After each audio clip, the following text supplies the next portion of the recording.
के बाथरूम में अपना मुंह डालते ही वह आदमी स्टॉप वॉच शुरू कर देता है। पहले आधे मिनट तक तो ध्रुव को कुछ को होता, लेकिन उसके बाद सांस रोकना उसके लिए मुश्किल होने लगता है। 1 मिनट तक तो ध्रुव मुश्किल से सांस रोक लेता है, लेकिन उसके बाद उससे बर्दाश्त नहीं हो पा रहा था। तभी ध्रुव को याद आता है कि उस आदमी ने उसे बस 2 मिनट तक पानी में मुंह घुसाकर रखने के लिए कहा था, न कि सांस रोकने को। ध्रुव उसके बाद धीरे धीरे पानी में ही अपना सांस छोड़ने लगते हैं। आधे और मिनट तक ध्रुव अपने आप को अंदर रखता है, लेकिन अब यह उसके बर्दाश्त के बाहर था। तभी ध्रुव को सतीश की याद आती है और वह बिल्कुल शांत हो जाता है। बाकी का आधा मिनट कैसे निकल जाता है यह उसे भी पता नहीं चलता। वह आदमी 2 मिनट हो जाने के बाद ध्रुव को अपना मुंह बाहर निकालने का इशारा करता है। ध्रुव जल्दी से अपना मुंह बाहर निकालकर लंबी लंबी सांसें लेने लगता है। करीब 5 मिनट तक ऐसे ही सांसें लेने के बाद ध्रुव अब अपने आप को ठीक महसूस कर रहा था। वह अपनी जगह से उठता है और वह कार्ड उसकी तरफ बढ़ाता है। वह तीसरे नंबर के आगे पास लगा देता है और ध्रुव को एक और दरवाजे की तरफ इशारा करता है। ध्रुव जैसे ही उस दरवाजे को खोलता है तो उसे सीढ़ियां दिखने लगती है। उसके आसपास ध्रुव को और कुछ नहीं दिखता है, तो वह अब सीढ़ियों से नीचे उतरना शुरू कर देता है। सीढ़ियों से उतरने के बाद ध्रुव अपने आप को एक बगीचे में पाता है, जहां पहले से ही एक आदमी मौजूद था। वह ध्रुव को देखते हुए कहता है कि तुम्हारे शरीर को देखते हुए मुझे लगा नहीं था कि तुम यहां तक पहुंच जाओगे। ध्रुव उसकी बातों को नजरअंदाज करते हुए कहता है कि अब इस टेस्ट में मुझे क्या करना है। वह आदमी अपने आसपास की झाड़ियों की तरफ इशारा करते हुए कहता है कि तुम्हें इन झाड़ियों में ऐसा छुपना है कि कोई भी तुम्हें ढूंढ सके। ध्रुव कहता है कि वैसे मुझे ढूंढेगा कौन? वह आदमी कहता है कि मैं किसी को बुलाऊंगा तुम्हें ढूंढने के लिए। ध्रुव कहता है कि इसमें कोई टाइम लिमिट नहीं है क्या? वह आदमी कहता है कि जो तुम्हें ढूंढना आएगा उसके बाद 5 मिनट का टाइम लिमिट है। उसके बाद वह आदमी वहां से जाते हुए कहता है कि तुम्हारे पास 2 मिनट है और इस टेस्ट में तुम्हें 3 मौके मिलेंगे। ध्रुव कहता है कि ठीक है। उसके बाद वह आदमी वहां से चला जाता है। ध्रुव 1 मिनट उस झाड़ी के बगीचे को देखने में बिता देता है। ध्रुव कुछ और सेकंड सोचता है और दरवाजे के बिल्कुल पास वाली झाड़ी में जाकर छिप जाता है। कुछ देर के बाद वह आदमी एक और लड़के को ले आता है। वह लड़का भी बाकी के इंसानी में से एक था जो टेस्ट दे रहे थे। 5वां और चौथा टेस्ट एक दूसरे से जुड़ा हुआ था, जिसमें एक को छिपना था और दूसरे को ढूंढना था। उसके बाद जो छिपा था अब उसे ढूंढना था, और जो ढूंढ रहा अब उसे छुपना था। ध्रुव को इसके बारे में कुछ पता नहीं था, इसलिए ध्रुव बिल्कुल भी हिल नहीं रहा था। यहां तक कि अपने सांसों की आवाज को भी धीरे कर चुका था। उस असिस्टेंट को भी पता नहीं था कि ध्रुव कहां छुपा हुआ था। वह टेस्ट देने आए हुए इस लड़के से कहता है कि यहां इन झाड़ियों में एक लड़का छुपा हुआ है जिसे तुम्हें 5 मिनट में ढूंढना है, तब तुम इस टेस्ट को पास कर पाओगे। वह असिस्टेंट स्टॉप वॉच शुरू करता है और उस लड़के को इशारा करते हुए कहता है कि तुम्हें झाड़ियों को छूना नहीं है, बल्कि सिर्फ उन्हें देखना है। वह लड़का इसे पूरे झाड़ी में कहीं भी हो सकता है। वह लड़का जैसे ही तुम्हें ढूंढेगा उसे तुम इशारा करना। वह लड़का कहता है कि ठीक है सर, और स्टॉप वॉच शुरू हो जाता है। वह लड़का इस बगीचे के अंदर इधर उधर घूमने लगता है और ध्रुव वहां पर आराम से बैठकर यह सब देख पा रहा था। वह बगीचा काफी बड़ा था, जिससे 5 मिनट में पूरा ढूंढना मुश्किल ही नहीं नामुमकिन था। वह लड़का वहीं अंदर 5 मिनट तक घूमता रहता है और कब स्टॉप वॉच रुक जाता है उसे भी पता नहीं चलता। वह असिस्टेंट कहता है कि तुम फेल हो चुके हो बच्चे, अब वापस आ जाओ। वह लड़का निराश होकर वापस आ जाता है और कहता है कि मुझे नहीं लगता है कि यहाँ कोई छुपा हुआ है। वह असिस्टेंट आवाज लगाते हुए कहता है कि बाहर आ जाओ बच्चे। ध्रुव दरवाजे के पास वाली झाड़ी से बाहर निकलते हुए कहता है कि मैं यहाँ हूँ। वह असिस्टेंट और वह लड़का जब पीछे देखते हैं तो शॉक हो जाते हैं। ध्रुव ऐसे जगह से बाहर निकला था जहां उसका होना उस असिस्टेंट ने भी एक्सपेक्ट नहीं किया था। ध्रुव को देखते हुए वह असिस्टेंट कहता है कि तुम्हारा प्रेजेंस ऑफ माइंड कमाल का है बच्चे। ध्रुव कहता है कि ठीक है। वह ध्रुव के कार्ड के चौथे नंबर के आगे पास का मोहर लगा देता है और कहता है कि तुम वहां जाकर बैठो और जो खाना चाहते हो खाओ। मैं तुम्हें 5वें टेस्ट के लिए जल्द बुलाऊंगा। ध्रुव जाकर सामने कैफेटेरिया में बैठ जाता है। ध्रुव के वहां बैठते ही वहीं उसके लिए खाने के सामान और पानी पहुंच जाता है। ध्रुव थोड़ा सोचने के बाद पानी पीने लगता है और अपने आप से कहता है कि यह बेकार और घटिया ट्रेनिंग कब तक चलेगी। ये दिमाग से पैदल लोग हाइड एंड सीक क्यों खिला रहे हैं ट्रेनिंग के नाम पर। ध्रुव अभी पानी पिया ही था कि वह असिस्टेंट एक बार फिर से वहां पहुंच जाता है और कहता है कि तुम्हारे आखिरी टेस्ट का वक्त आ गया है बच्चे। ध्रुव प्लेट में पड़े सैंडविच को उठाता है और उस असिस्टेंट के पीछे चलने लगता है। एक बार फिर से वह उस झाड़ियों के बगीचे के पास आकर खड़ा हो जाता है। वह असिस्टेंट ध्रुव को कहता है कि यहाँ एक लड़की छुपी हुई है जिसे तुम्हें 5 मिनट में ढूंढना है। उसके बाद वह आदमी स्टॉप वॉच शुरू कर देता है। ध्रुव सैंडविच खाते हुए उस बगीचे के बीच में आ जाता है और सोचने लगता है कि अगर वह लड़की स्मार्ट है तो या तो शुरू में छिपेगी या फिर अंदर छुपेगी। अगर वह लड़की रिस्क नहीं लेना चाहती होगी तो शुरू में बिल्कुल नहीं छिपेगी। बीच में छुपने का सवाल ही पैदा नहीं होता है, क्योंकि वह जानती होगी कि हर कोई उसे वहीं ढूंढेगा। इसका मतलब है कि वह लड़की अंदर की तरफ छुपी होगी। ध्रुव आगे लगने लगता है और थोड़ी देर में ही झाड़ी में ध्रुव को उस लड़की के बाल दिखने लगते हैं। ध्रुव कंफर्म करते हुए नीचे लेट जाता है और उस लड़की का पैर दिखने लगता है। ध्रुव वहां इशारा करता है और असिस्टेंट इस लड़की को बाहर आने के लिए कहता है। वह लड़की वहां से बाहर आती है जहां से ध्रुव ने बताया था। इस लड़की को देखकर ध्रुव शॉक हो गया था। वह सपना थी जो उसके ही कॉलेज में पढ़ती थी और शांतिनी की काफी अच्छी दोस्त थी। इसके साथ साथ वह ध्रुव से काफी नफरत करती थी। सपना भी जब ध्रुव को देखती है तो वह भी शॉक हो जाती है कि ध्रुव जैसा फटीचर और गरीब लड़का यहाँ दूसरी दुनिया में जाने की ट्रेनिंग दे रहा है। सबसे बड़ा शौक तो उसे तब लगा जब उसे पता चला कि ध्रुव ने उसे पकड़कर उसे पहले अटेम्प्ट में फेल कर दिया था। जब सपना ने पहली बार ध्रुव सक्सेना नाम सुना था पहले टेस्ट में, तो उसे लगा था कि कोई और होगा, क्योंकि कई लोगों के एक नाम होना आम बात है, लेकिन यह वही ध्रुव था। इसका अंदाजा नहीं था। वह विश्वास नहीं कर पा रही थी कि ध्रुव जैसे किसी नकारा इंसान से वह हार गई थी। वह वहां से जाते हुए ध्रुव को धीरे से कहती है कि यह तुमने सही नहीं किया, इसका खामियाजा तुम्हें बहुत जल्द भुगतना पड़ेगा। अगर मैं आगे के चांसेस में भी फेल हो गई तो तुम्हारी क्या हालत होगी, इसका तुम्हें अंदाजा भी नहीं है। इतना कहकर सपना वहां से चली जाती है। ध्रुव उसकी बातें सुनकर एक स्माइल देते हुए उसे इग्नोर कर देता है और सैंडविच खाने लगता है। ध्रुव की सैंडविच खाते हुए देखकर वह असिस्टेंट कहता है कि मेरे पास पूरा दिन नहीं है बच्चे। ध्रुव को तब याद आता है कि उसे कार्ड पर पास का मोहर चाहिए था। ध्रुव जल्दी से सैंडविच खत्म करता है और वह कार्ड उस असिस्टेंट की तरफ बढ़ा देता है। वह असिस्टेंट 5वें नंबर के आगे मोहर लगाते हुए कहता है कि आज शाम 5 बजे एक बार फिर से हॉल में पहुंच जाना। तब तक जो करना चाहते हो करो। ध्रुव कार्ड लेता है और वहां से निकल जाता है। ध्रुव ऐसे ही उस एरिया की तरफ निकल जाता है जो दिखने में एक पार्क की तरह था। यह दुनिया की उन खूबसूरत जगहों में से एक था जहां आज भी पेड़ पौधे पाए जाते थे। ध्रुव वहां एक बेंच पर बैठ जाता है और 5 बजने का इंतजार करने लगता है। ध्रुव ऐसे ही बैठा हुआ था, तभी 2 लड़के आते हैं और ध्रुव से पूछते हैं कि हम यहाँ बैठ सकते हैं क्या। ध्रुव कहता है कि बिल्कुल बैठ सकते हो यार, कैसे भी यह जगह मेरा अपना तो है नहीं जो मैं तुम लोगों को बैठने से रोक सकूं। यह सुनकर वे दोनों हंसने लगते हैं और ध्रुव के साथ बैठ जाते हैं। दोनों अपना हाथ ध्रुव की तरफ बढ़ाते हैं। एक कहता है कि मेरा नाम अनिकेत है और दूसरा कहता है कि मेरा नाम आयुष है। हम दोनों बचपन के दोस्त हैं। ध्रुव की जिंदगी का यह दूसरा मौका था जब कोई उससे दोस्ती करने की कोशिश कर रहा था। ध्रुव उन दोनों से हाथ मिलाते हुए कहता है कि मेरा नाम ध्रुव है। अनिकेत कहता है कि तुम शायद 5 टेस्ट में पास हो गए हो। ध्रुव कहता है कि बिल्कुल हो गया हूं। अनिकेत कहता है कि हम दोनों भी पास हो गए हैं। ध्रुव कहता है कि मुबारक हो। आयुष कहता है कि मुझसे तो इंतजार नहीं हो रहा है दूसरी दुनिया में जाने का। अनिकेत कहता है कि सब्र रख यार, बस 2 दिन की ही बात है, उसके बाद हम दूसरी दुनिया में पहुंच जाएंगे। ध्रुव उनसे पूछता है कि तुम्हारे परिवार में कोई इससे पहले भी दूसरी दुनिया में गया है क्या? आयुष कहता है कि मेरे तो नहीं, लेकिन अनिकेत का पूरा परिवार दूसरी दुनिया में आते रहते हैं। ध्रुव अनिकेत से पूछता है कि तब तुम्हें तो काफी कुछ ऐसा पता होगा जो अभी तक हमें पता नहीं चला है। अनिकेत कहता है कि तुम्हारे परिवार में से कोई नहीं गया है क्या? ध्रुव कहता है कि मेरा कोई परिवार नहीं है, सारे लोगों की सालों पहले एक दुर्घटना में मौत हो गई। अनिकेत सांत्वना दिखाते हुए कहता है कि सॉरी भाई। ध्रुव कहता है कि कोई बात नहीं। अनिकेत कहता है कि हम सब हैं ना यार, हमारे साथ शामिल हो जाओ, हम आगे चलकर काफी कुछ खास चीजें करने वाले हैं। ध्रुव कहता है कि जैसे? अनिकेत कहता है कि पहले से ही मेरा एक दोस्त वहां है और उसकी एक छोटी सी गैंग है जिसमें वह हमारे वहां पहुंचते ही शामिल हो जाएंगे। अगर तुम चाहो तो हम तुम्हें भी शामिल करवा सकते हैं। ध्रुव पूछता है कि तो इससे क्या फायदा होगा?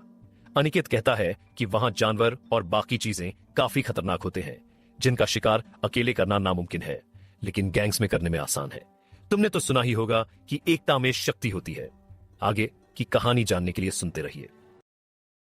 वह ध्रुव को एक दरवाजे की तरफ इशारा करता है और ध्रुव उसके अंदर चला जाता है। ध्रुव जैसे ही दरवाजा खोलता है तो उसे अपने सामने एक रोड जैसा दिखता है जिसके नीचे काफी गहरा गड्ढा था। वह आदमी ध्रुव के पास आता है और कहता है कि चौकने रहने बच्चे। उसके बाद ध्रुव आगे बढ़ता है और धीरे धीरे रोड पर चलते हुए सोचता है कि वह चौकने रहने से उस आदमी का मतलब क्या था। ध्रुव यह सोच ही रहा था कि तभी उसे सामने से कुछ बहुत ही तेजी से आता हुआ नजर आता है। उससे पहले कि ध्रुव कुछ समझ पाता, वह चीज ध्रुव के सर पर आकर लगती है। ध्रुव को बिल्कुल दर्द नहीं होता है, लेकिन जब वह इस चीज को निकालता है तो उसे पता चलता है कि वह एक तीर था जिसके आगे एक चिपकने वाला रबर लगा हुआ था।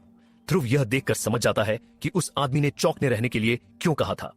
ध्रुव के ऊपर और भी वैसी तीरों की बारिश होने लगती है। वक्त के साथ साथ वे तीर अब चोट पहुंचाने लगे थे। ध्रुव जानता था कि उसे इस रोड को पार करना है। ध्रुव तेजी से दौड़ने लगता है ताकि उन तीरों से बुरी तरह घायल होने से पहले वह इस रोड को पार कर लेना चाहता था। ध्रुव जैसे ही थोड़ा आगे बढ़ता है तो उस रोड पर बड़े बड़े स्पाइक निकलते आते हैं। ध्रुव उन्हें कूद कर पार करता है। यह सब यही नहीं रुकता है और ऐसे बहुत सारे ट्रैप्स पूरे रोड पर बिछे हुए हैं। कहीं रोड के ऊपर एक बड़ा सा बॉल लगा था जो अगर एक बार लग जाए तो किसी को भी रोड से नीचे फेंक सकता था।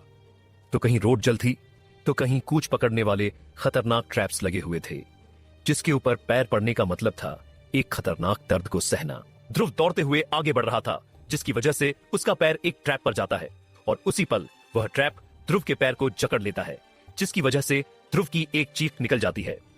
ध्रुव को सामने ही इस रोड का अंत दिखता है तो वह उस ट्रैप के साथ ही भागने लगता है। ध्रुव इतनी जल्दी में था कि उसे रोड के आखिरी में बना हुआ ब्रेकर नहीं दिखता है और वह नीचे गिर जाता है। फिर भी ध्रुव एक सुकून भरी सांस लेता है क्योंकि अब वह उस रोड को पार कर चुका था। ध्रुव जब उस ब्रेकर को गौर से देखता है तो पाता है कि वह ब्रेकर बिल्कुल रोड के ही रंग का था जो इतनी आसानी से नहीं दिखने वाला था। ध्रुव सबसे पहले उस ट्रैप को खोलकर अपना पैर बाहर निकालता है और इस ट्रैप को देखने लगता है। इस ट्रैप में स्पाइक नहीं थे वरना उसे गहरे घाव आ सकते थे। ध्रुव उस ट्रैप को वहीं फेंकता है और आगे बढ़ जाता है। अब सिर्फ 2 ही टेस्ट बचे हुए थे लेकिन अब ध्रुव की सांसें फूल रही थी, लेकिन फिर भी ध्रुव अगले रूम कदम रखता है। ध्रुव को देखते हुए वह आदमी कहता है कि लगता है तुम्हें ज्यादा कुछ हुआ नहीं। ध्रुव कहता है कि जो कुछ भी हुआ है वह अंदर हुआ है, बाहर कुछ नहीं हुआ है। वह आदमी कहता है कि ठीक है, अब तुम्हारा अगला टेस्ट शुरू होता है। ध्रुव कहता है कि मैं अभी थोड़ा रिलैक्स करना चाहता हूं क्योंकि मुझ में अब भागने की काबिलियत नहीं बची है। वह असिस्टेंट हंसते हुए कहता है कि इस टेस्ट में तुम्हें बिल्कुल भागना नहीं है। इतना कहते ही वह ध्रुव को एक धनुष और 5 तीर पकड़ा देता है और कहता है कि तुम्हें 5 शॉट्स में 20 पॉइंट्स स्कोर करने हैं। ध्रुव कहता है कि अब यह धनुष और तीर क्यों? वह असिस्टेंट कहता है कि तुम जहां जाने वाले हो वहां ऐसी ही हथियार काम करती है, जैसे कि तीर कमान, तलवार, भाला, ढाल, क्रॉसबो बोल्ट। वहां गोली बंदूक यह सब काम नहीं करती, इसलिए यह टेस्ट है। ध्रुव कहता है कि ठीक है। वह कमान उठाकर शॉट मारना चालू करता है। ध्रुव का टोटल स्कोर होता है 5 क्योंकि ध्रुव के पहले शॉट बोर्ड पर लगे ही नहीं थे। वह असिस्टेंट कहता है कि अब ऐसा करोगे तो बिल्कुल बाहर हो जाओगे। ध्रुव कहता है कि यह पहली बार था इसलिए ऐसा हो गया। वह असिस्टेंट और 5 तीर देते हुए कहता है कि यह तुम्हारा आखिरी मौका है, फेल होने पर बाहर। ध्रुव निशाना लगाना शुरू करता है और सिर्फ 4 तीर से 5 का स्कोर करके 20 बनता है और आखिरी टेस्ट के लिए निकल पड़ता है। वह आखिरी टेस्ट नीचे ग्राउंड में होने वाला था, जहां जाते ही ध्रुव को सामने एक काफी बड़ा पत्थर दिखता है जो एक मशरूम जैसा दिख रहा था। वहां एक लड़की आती है जो असिस्टेंट में से एक थी। वह कहती है कि आखिरी टेस्ट में तुम्हारा स्वागत है। ध्रुव कहता है कि मैं जल्दी से इस टेस्ट को खत्म करना चाहता हूं क्योंकि दोपहर में सिर्फ एक सैंडविच पर जिंदा हूं। वह लड़की अपने सामने वाले मशरूम जैसे पत्थर की तरफ इशारा करते हुए कहती है कि यह है तुम्हारा आखिरी टेस्ट है। ध्रुव कहता है कि क्या करना है इस पत्थर के साथ। वह लड़की कहती है कि तुम्हें इसके ऊपर चढ़ना है। ध्रुव कहता है कि क्या बात कर रही है आप, यह पत्थर को काफी ज्यादा चिकना है और ऊपर आकर आगे बढ़ गया है मशरूम की तरह। इसके ऊपर कोई कैसे चढ़ सकता है? वह लड़की कहती है कि इसे मशरूम की तरह जानबूझकर बनाया गया है और मेरी नई स्टोरी वर्ल्ड ऑफ मैजिक सुनना न भूले। ध्रुव उस लड़की असिस्टेंट की बात सुनकर कहता है कि इसे जानबूझकर ऐसा बनाया गया है, मतलब नहीं समझा मैं। वह लड़की कहती है कि ताकि इस चढ़ाई को और मजेदार बनाया जा सके। ध्रुव वहां कुछ नहीं कह सकता था, इसलिए वह मन ही मन कहता है कि किस हराम के पिल्ले ने ऐसा दिमाग लगाया है। इस पत्थर को मशरूम की तर्ज बनवाने वाला वह हराम का पिल्ला अगर मुझे मिल जाए तो उसके पीछे उस मशरूम को निकालकर गुस्सा दूंगा। फिर उसे पता चलेगा कि उसके मजे में जमाइयों की क्या हालत होती है। ध्रुव को सोच में पड़ा हुआ देखकर वह लड़की कहती है कि तुम चिंता मत करो क्योंकि तुम बाहर नहीं होने वाले हो। ध्रुव सरप्राइज होते हुए पूछता है कि मतलब? वह लड़की कहती है कि इस टेस्ट को कंप्लीट करने का कोई लिमिट नहीं है, तुम जितनी बार चाहो उतनी बार ट्राई कर सकते हो जब तक चढ़ न जाओ। ध्रुव यह सुनकर मन की कहता है कि वह हराम का पिल्ला उतना भी बुरा नहीं जितना मैं सोच रहा था। वह लड़की कहती है कि लेकिन 8 बजने से पहले इसे खत्म करना ही होगा वरना सच में बाहर हो जाओगे। उसके बाद वह लड़की ध्रुव को एक छोटा सा बॉक्स देकर कहती है कि यह चढ़ने के बाद काम आएगा। उसके बाद वह वहां से जाने लगती है तो ध्रुव पूछता है कि कार्ड पर मोहर कौन लगाएगा अगर आप चली जाएंगी तो। वह लड़की कहती है कि इस मशरूम के ऊपर एक आदमी बैठा है जो मोहर लगाएगा। इसके बाद वह लड़की वहां से चली जाती है। ध्रुव सबसे पहले उस मशरूम जैसे दिखने वाले पत्थर को गौर से देखता है तो पाता है कि उसमें काफी छेद थे जिसके जरिए कोई भी आसानी से चढ़ सकता था। ध्रुव यह नोटिस करता है कि उसके नीचे एक काफी मोटा लगा हुआ धागा था ताकि कोई गिरे तो उसे चोट नहीं लगे। ध्रुव इस छेद की मदद से ऊपर पहुंच जाता है और जब ऊपर देखता है तो उसे मशरूम के नीचे हिस्से में भी वैसे ही छेद दिखते हैं। तो ध्रुव उन छेद में अपना हाथ घुसाकर लटक जाता है और वैसे ही धीरे धीरे अगले छेद में अपना हाथ घुसाकर आगे बढ़ने लगता है। एक छेद में ध्रुव जैसे ही हाथ घुसाता है तो उसका पकड़ छूट जाता है और वह नीचे गिर जाता है। ऐसा दर्जनों बार होता है लेकिन ध्रुव ऊपर चढ़ ही नहीं पा रहा था। ध्रुव नीचे बैठकर सोचने लगते हैं। तभी उसे इस लड़की असिस्टेंट से एक लड़की बात करती हुई नजर आती है जो सपना थी। ध्रुव उसे देखते ही अपने आप से कहता है कि इससे मिलने का मतलब है कि अपनी बेइज्जती करवाना। ध्रुव जल्दी से ऊपर चढ़ने लगता है और इस बार सावधानी से लटकते हुए आखिरी छोर पर पहुंच जाता है जहां से वह उस मशरूम पर चढ़ सकता था। सपना भी अब मशरूम के नीचे आकर खड़ी हो गई थी और ध्रुव को देख रही थी। ध्रुव को देखते हुए वह कहती है कि तुम इसे कभी भी पार नहीं कर पाओगे फटीचरा। ध्रुव उसे इग्नोर करते हुए आखिरकार ऊपर पहुंच जाता है और नीचे देखते हुए कहता है कि तुम अब यहां आकर दिखाओ। ध्रुव को ऐसा लगा था कि अब सब खत्म हो गया, लेकिन जैसे ही वह ऊपर देखता है तो उसे पता चलता है कि उसे मशरूम के और ऊपर जाना है। ध्रुव जब नीचे देखता है तो पाता है कि वह पतली सी फ्लैट सरफेस पर खड़ा है और ऊपर मशरूम बिल्कुल एक गुंबज के जैसा था। ध्रुव चारों तरफ घूमकर देखता है लेकिन उसे कहीं से भी चढ़ने का रास्ता नहीं मिलता। ध्रुव को वह गुंबज काफी ज्यादा चिकना नजर आ रहा था। ध्रुव मन ही मन कहता है कि मैं उसे हराम के पिल्ले को नहीं छोड़ूंगा। जिस दिन मिलूंगा ना उसे यहीं खड़ा करके और नीचे से सारे गड्ढे हटाकर धक्का दे दूंगा। ध्रुव रिलैक्स करते हुए अपने आप से कहता है कि ध्रुव रुक जा, कुछ तो ऐसा जरूर होगा जिससे मैं इस गुंबज के ऊपर जा सकूं। तभी ध्रुव को इस बॉक्स की याद आती है जो इस लड़की ने उसे दिया था। ध्रुव इस छोटे से बॉक्स को खोलता है तो उसे दस्ताना मिलता है जिसके ऊपर किले लगी थी। ध्रुव जल्दी से वह दस्ताना पहनता है और उस चिकने गुंबज पर चढ़ते हुए ऊपर पहुंच जाता है। ध्रुव जब ऊपर पहुंचता है तो उसे वहां कोई नहीं दिखता। ध्रुव मन ही मन सोचता है कि कहीं यहां बैठने वाला भाग तो नहीं गया। ध्रुव वहां एक पोल देखता है जो इस मशरूम के ऊपर लगी हुई थी जिसके ऊपर जाने के एक सीढ़ी थी। ध्रुव सीढ़ी से ऊपर पहुंचता है और देखता है कि वहां एक रस्सी बंधी हुई थी जो दूर कहीं कनेक्ट थी। ध्रुव अपने आप से कहता है कि यहां बैठने वाला कहीं इस रस्सी के जरिए भाग तो नहीं गया। ध्रुव उस रस्सी को पकड़ता है और जैसे ही थोड़ा आगे जाता है तो ध्रुव रस्सी पर फिसलते हुए तेजी से आगे जाने लगता है। काफी मुश्किल से ध्रुव ने अपने आप को संभाला। ध्रुव सीधे एक दूसरे बिल्डिंग के छत पर जाकर रुक जाता है। ध्रुव वहां देखता है कि पहले से ही वहां आकाश बैठा हुआ था। ध्रुव जब नीचे उतरता है तो देखता है कि उसका वह दस्ताना लगभग कट चुका था। ध्रुव उस दस्ताने को निकालते हुए कहता है कि अगर थोड़ी देर तक मैं ऐसे ही फिसलता रहता तो मेरा हाथ बचता ही नहीं। ध्रुव वहां बैठे हुए आकाश के पास जाता है और कहता है कि मुझे वहां कोई नहीं मिला। आकाश कहता है कि वहां कोई था ही नहीं, तुम्हें यहीं आना था मेरे पास। वैसे अब तुम्हें कैसा लग रहा है? ध्रुव कहता है कि ऐसा लग रहा है जैसे पुलिस ने मुझे 3 डिग्री टॉर्चर किया हो, पूरा शरीर दर्द कर रहा है। आकाश हंसते हुए ध्रुव का कार्ड लेता है और आखिरी नंबर के आगे भी पास का मोहर लगा देता है और उस कार्ड को एक मशीन में डालते हुए कहता है कि तुमने डॉक्टर सजीद के नाम और नाक दोनों को बचा लिया। ध्रुव कहता है कि अब क्या करना है? आकाश कहता है कि यह कार्ड बताएगा कि तुम किस सिटी में जाओगे। ध्रुव कहता है कि कितनी सिटी है? आकाश कहता है कि वैसे तो वहां अनगिनत सिटी है, लेकिन हमारा इंस्टीट्यूट सिर्फ 3 सिटीज में इंसानों को भेजता है।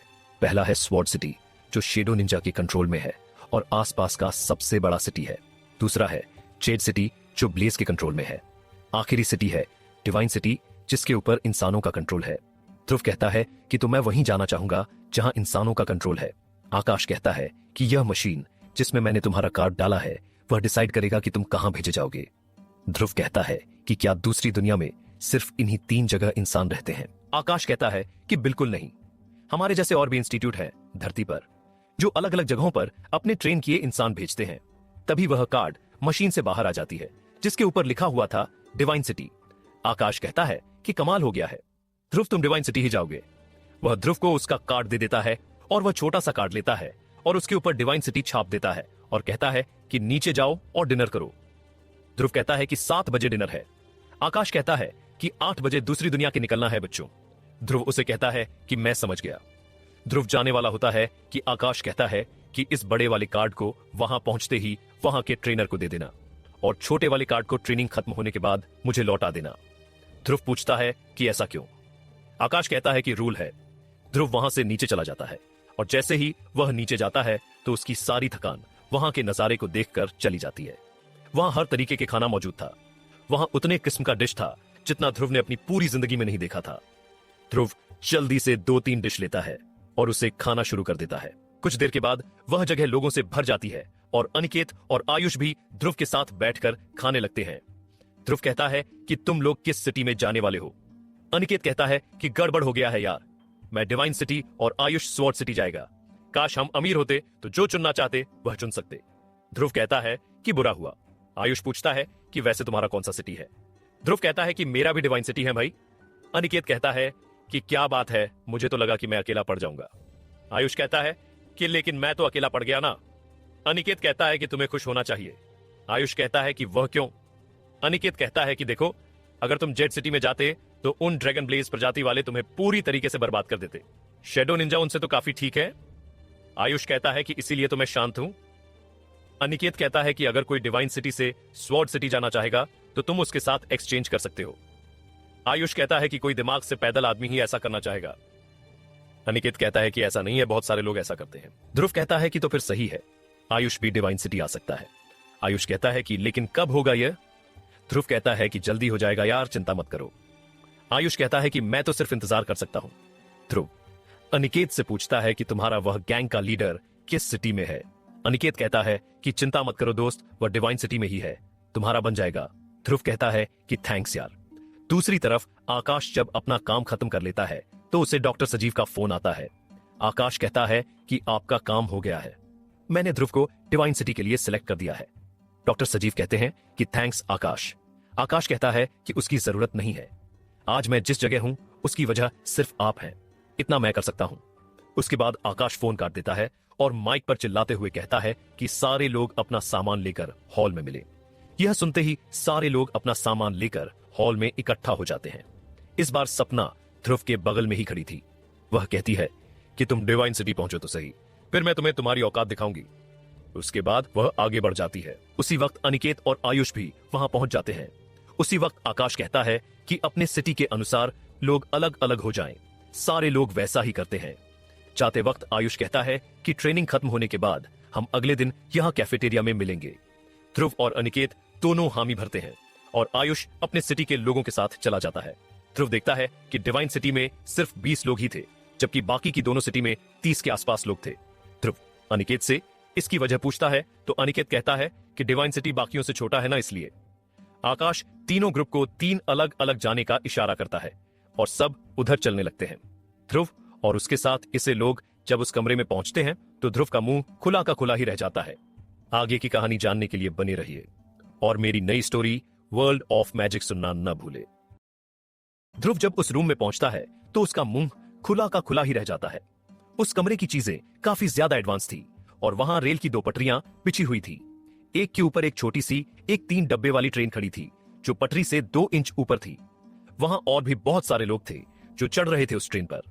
ध्रुव अनिकेत से पूछता है कि आजकल के फ्लाइंग कार के जमाने में ट्रेन।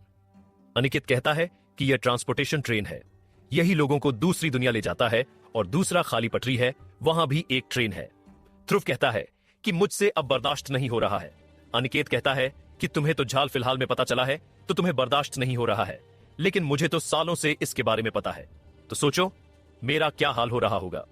ध्रुव कहता है कि यकीनन तुम ग्रेट हो। तभी वहां आकाश आ जाता है और कहता है कि अब सारे लोग सवार हो जाओ। सारे लोग ट्रेन में बैठ जाते हैं जो अंदर से काफी अच्छा था। जाते वक्त आकाश कहता है कि आप लोगों की यह यात्रा पूरे 1 दिन की होगी। ध्रुव अनिकेत से पूछता है कि वहां जाने में 1 दिन लगता है। अनिकेत कहता है कि बिल्कुल भाई। ध्रुव पूछता है कि अमीर लोग भी इसी से सफर करते हैं क्या? अनिकेत कहता है कि नहीं, यह सिर्फ हमारे लोगों के लिए है। अमीरों के पास उनका अपना ट्रांसपोर्टेशन मशीन है जो उन्हें सेकंड्स में वहां पहुंचा देता है। ध्रुव कहता है कि मैं अभी आगे चलकर उसे खरीदूंगा। अनिकेत कहता है कि उसकी कीमत कई करोड़ है जो अब तक मेरे मां बाप नहीं खरीद पाए हैं। ध्रुव कहता है कि मैं पार्टनरशिप में खरीदूंगा। अनिकेत कहता है कि हां, ऐसा कुछ कर सकते हैं। अगले दिन जब ट्रेन रुकती है तो वहां मौजूद सारे लोगों का एक्साइटमेंट पीक पर होता है। ध्रुव जब बाहर आता है तो वहां वह एक सबसे जैसे किसी जगह पर था। वहां पहले से ही 4-5 लोग मौजूद थे जो ध्रुव और बाकी के लोगों के उतरते ही उन्हें रिसीव करने पहुंच जाते हैं। उनके पीछे चलते हुए ध्रुव जब बाहर आता है तो शॉक हो जाता है। ध्रुव अपने आप से कहता है कि यह PSX उस जगह का नजारा किसी जन्नत से कम नहीं था। वहां अभी भी चिलचिलाती हुई धूप थी जिसमें वहां का हर एक इमारत चमक रहा था। वहां मौजूद एक लंबे मूंछ वाला इंसान कहता है कि मेरा नाम प्रभात शुक्ला है और मैं आप लोगों की ट्रेनिंग दूंगा। वैसे ट्रेनिंग पिछले साल तक 15 दिन की होती थी, लेकिन इस बार यह ट्रेनिंग सिर्फ 10 दिन की होगी, जिसमें से 2 दिन बीत चुका है। प्रभात कहता है कि यह जगह हमारी धरती से अलग है। यहां रातें सिर्फ 6 घंटे की होती है और दिन 18 घंटे का। आप लोग अपने अपने रूम में जाकर आराम करो, क्योंकि सुबह होते ही आपकी ट्रेनिंग शुरू हो जाएगी। प्रभात का एक आदमी लोगों का बड़ा कार्ड ले लेता है और सारे लोगों को इनका रूम दिखाने लगता है। वहां मौजूद सारे लोग इतने थके हुए थे कि रूम मिलते ही अपना सामान फेंक कर वहीं लेट जाते हैं। ध्रुव भी ऐसा ही करता है और वहीं सो जाता है। सुबह दरवाजे पर एक तेज दस्तक से ध्रुव उठता है और एक लंबी सांस लेते हुए कहता है कि अब मुझे काफी रिलैक्स महसूस हो रहा है। ध्रुव जल्दी से बाहर आता है ताकि वह देख सके कि जहां वह आया है वह कैसी जगह है। ध्रुव सबसे पहले बाहर आता है तो उसकी नजर अपने रूम के नंबर पर पड़ती है जो 420 था। ध्रुव उसे देखते हुए कहता है कि क्या रूम नंबर मिला है, आगे चलकर बिल्कुल मेरा कैरेक्टर खराब कर देगा। ध्रुव को तभी अनिकेत दिखता है जो उसके बगल वाले रूम से निकला था। ध्रुव उसकी तरफ जाने लगता है और तब ध्रुव को पता चलता है कि अनिकेत किसी दूसरे रूम से नहीं बल्कि एक दूसरे से निकला था। ध्रुव बाहर आकर वहां मौजूद घरों को ध्यान से देखने लगता है। वह छोटे छोटे घर थे जो एक दूसरे के बगल में बने हुए थे, जिसके अंदर एक क्रिस्टल का बेड और एक क्रिस्टल की टेबल और कुर्सी थी। उसके साथ हल्का होने की भी एक छोटी सी जगह इसमें मौजूद थी। वह घर भी पूरी तरीके से क्रिस्टल का बना हुआ था। ध्रुव जब पीछे मुड़ता है तो भौंचक्का रह जाता है। ध्रुव को अब एहसास होता कि वह सिटी कितनी बड़ी थी। वह सिटी बिल्कुल उस मशरूम वाले पत्थर की तरह थी, लेकिन उसमें ढलान नहीं थी। उसके बीचों बीच एक बड़ा सा टावर था जो चारों तरफ से एक दीवार से घिरा हुआ था। उस दीवार के बाद एक और उससे भी बड़ी दीवार थी, जिसके बीच में काफी सारे घर जो ध्रुव के घर से काफी बड़े थे। अनिकेत ध्रुव के पास आता है और कहता है कि क्या सोच रहे हो। ध्रुव कहता है कि हम लोगों को यहाँ नीचे इतने छोटे घर दिए हैं, लेकिन उन दोनों दीवारों के बीच में बड़े बड़े घर हैं। हमें वहां नहीं भेजा जा सकता था क्या? अनिकेत कहता है कि ऐसा सिर्फ सपने में ही हो सकता है। ध्रुव कंफ्यूज होते हुए कहता है कि मतलब? अनिकेत कहता है कि वह बड़ा सा टावर देख रहे हो ना? ध्रुव कहता है कि हाँ, देख रहा हूं। अनिकेत कहता है कि वहां अमीर लोग रहते हैं जो इस छोटी सी दीवार से प्रोटेक्टेड रहते हैं। वे लोग अपने आप को ग्रेड ए कहते हैं। उसके बाद छोटी और बीच वाली दीवारों के बीच जो घर है वह सब अमीरों के लोगों का है जो अमीरों के लिए काम करते हैं। वे लोग अपने आप को ग्रेड बी कहते हैं। उसके बाद वह बीच वाली दीवार और हमारे पीछे जो सबसे ऊंची दीवार है उसके बीच में हमारे जैसे गरीब लोग रहते हैं। ध्रुव कहता है कि ऐसा है क्या, लेकिन ऐसा क्यों? अनिकेत कहता है कि अगर कोई हमला करता है तो सबसे पहले हम मरेंगे और तब तक अमीर लोग लड़ने का उपाय निकाल लेंगे। ध्रुव कहता है कि हम लोग वहीं नहीं जा सकते हैं क्या? अनिकेत कहता है कि हम ग्रेड बी वालों के इलाके में जा सकते हैं, लेकिन टावर के आसपास भटक भी नहीं सकते हैं। वे साले हमें मार भी सकते हैं। ध्रुव कहता है कि यह जगह काफी खतरनाक लगती है। अनिकेत कहता है कि ट्रेनिंग खत्म होने के 10 दिन बाद सब समझ जाओगे। ध्रुव कहता है कि ट्रेनिंग से याद आया, हमें वहां बुलाया गया है। अनिकेत कहता है कि हाँ, सही कहा यार, वरना वह लंबी मूंछ वाला भड़क जाएगा। ध्रुव और अनिकेत दोनों सबसे बड़ी दीवार के गेट के पास पहुंच जाते हैं, जहां पहले से ही बाकी लोग खड़े थे। ध्रुव अनिकेत से पूछता है कि यह सिटी तो काफी बड़ी है, फिर सिर्फ 20 लोगों को ही साल में क्यों यहां लाया जाता है? अनिकेत कहता है कि बीच वाले दीवार से टावर तक अमीरों का धौंस चलता है और जहां एक जगह हमारे जैसों के लिए नहीं होती है। अब सबसे बड़ी दीवार और बीच वाले दीवार के बीच हम लोगों के पास ज्यादा जगह नहीं है और जब कोई मरता है तब जाकर नए लोगों को यहां लाया जाता है। यह सुनकर ध्रुव कहता है कि तुम्हारी बातें सुनकर मुझे ऐसा लग रहा है कि यह जगह भी नर्क है। अनिकेत कहता है कि अगर उन अमीरों से उलझोगे तो यह जगह यकीनन नर्क है। ध्रुव कहता है कि उनसे दूर रहना पड़ेगा। अनिकेत कहता है कि अगर ग्रेड सी में भी ज्यादा फेमस हो गया तो भी वह लोग तुम्हें बर्बाद कर देंगे, क्योंकि उन्हें भी काफी जालूस होते हैं। यही सब बातें करते हुए अनिकेत और ध्रुव उस जगह पहुंच जाते हैं जहां ट्रेनिंग के लिए बुलाया गया था। वह जगह सबसे बड़े दीवार के बाहर, यानी कि डिफाइन सिटी के बाहर थी। ध्रुव जब बाहर आकर देखता है तो उसे दीवार के अलावा और कुछ नहीं दिखता। वह दीवार इतना ज्यादा ऊंचा था कि उसके पीछे क्या है यह देखना असंभव था। वह बड़ा सा टावर भी बाहर से नहीं दिख रहा था। ध्रुव जब उस जगह पर पहुंचता है तो वहां मौजूद बड़े से जंगल को देखते हुए कहता है कि प्राचीन जमाने में भी धरती पर ऐसे ही जंगल रहे होंगे जिन्हें हम इंसानों ने बर्बाद कर दिया। ऐसा लग रहा है जैसे धरती पर 1000 साल पीछे आ गए हों। उन सब के साथ खड़े होने के बाद लंबी मूंछों वाला आदमी प्रभात सारे लोगों से कहता है कि आप लोग यहाँ PSX में आने से पहले एक कड़ी ट्रेनिंग टेस्ट से गुजरे हैं। सारे लोग हाँ में अपना सिर हिलाते हैं। प्रभात कहता है कि वह सारे टेस्ट बेमतलब के नहीं लिए गए थे, बल्कि आप यहाँ जिंदा रहने लायक हैं या नहीं, इसके लिए सारे टेस्ट लिए गए थे। पहले टेस्ट में आप लोगों ने एक पंचिंग मशीन को हिट करके अपना स्कोर पता किया होगा। वैसी वहां काफी सारी मशीनें लगी हुई हैं। वह स्कोर दरअसल आपका फिटनेस लेवल है, जो आपकी ताकत को दर्शाता है। आपका दूसरा टेस्ट, जिसमें आप एक काफी पतले पुल पर चले होंगे। यहाँ कई जगहों को ऐसे ही रास्ते जोड़ते हैं जहां आप चलने चाहिए, क्योंकि एक गलती और आप खत्म। अब तीसरे टेस्ट पर आते हैं। 2 मिनट पानी में रहना आपको जिंदा रख सकता है, क्योंकि यहाँ धरती के मुकाबले ग्रेविटी 1.5 गुना ज्यादा है। पानी से डुबकी लगाने के बाद बाहर निकलने में 2 मिनट लगता है। तब तक आपको अपने सांस को रोकना होगा। प्रभात आगे कहता है कि आपका सबसे खास 5वां और चौथा टेस्ट। अक्सर जानवर और कई चीजें झाड़ियों में छुपे रहते हैं, जिन्हें वक्त देख लेना जरूरी है, वरना मौत होने में ज्यादा वक्त नहीं लगता। उसके साथ आपको झाड़ियों में छुपना भी आना चाहिए, ताकि आप बच सके अगर कोई खूंखार जानवर हमला कर दे।